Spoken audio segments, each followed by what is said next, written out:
بسم اللہ الرحمن الرحیم۔ حضرت عدی بن حاتم رضی اللہ تعالی عنہم کا اسلام قبول کرنا۔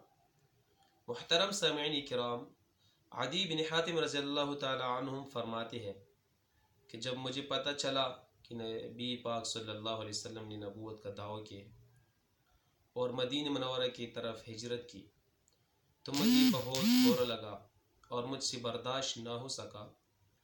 اپنے وطن سے نکل کر کے روم کی طرف چلا گیا اور وہاں جا کر کے روم کے بادشاہ سے ملاقات کی تو پھر اس کو یہ اور برا لگا کہ میں اپنے وطن کو چھوڑ کر روم کی طرف کیوں آیا ہوں۔ مجھے جا کر کے وہ شخص ملنا چاہیے جس نے مدینے کی طرف ہجرت کی ہے اور جو نبوت کا دعویٰ کر رہا ہے۔ اگر کہ وہ حق اور سچ ہے تو میں اسے بہتر ایک اچھی مذہب پر، ایک اچھی دین پر چلنے والا ہوں۔ اگر وہ کہیں غلط ہے تو وہ مجھے کبھی بھی گمراہ نہیں کر سکتا۔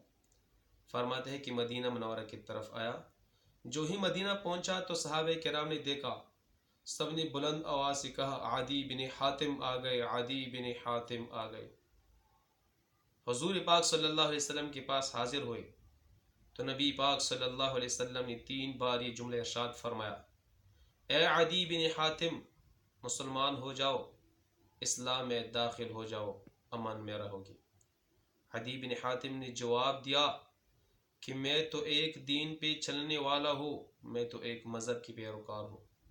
حضور صلی اللہ علیہ وسلم نے ارشاد فرمایا کہ میں تمہاری مذہب کو تم سے بہتر جانتا ہوں اور مجھے بھی معلوم ہے کہ کس چیز نے تم کو اسلام لانے سے روکا ہے، اور یہ بھی مجھے معلوم ہے کہ تمہارا کس قبیلے سے تعلق ہے، اور میں یہ بھی جانتا ہوں کہ تم اپنے قبیلے کے، اپنے قوم کی مالی غنیمت میں سے چوتھائی حصہ کھا لیتے ہو۔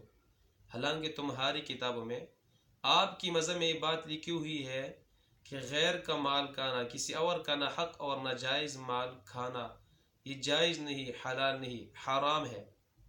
عدی بن حاتم رضی اللہ تعالیٰ عنہ جو ہی بات سن گئے، سر جھکا کر اسلام میں داخل ہو گئے۔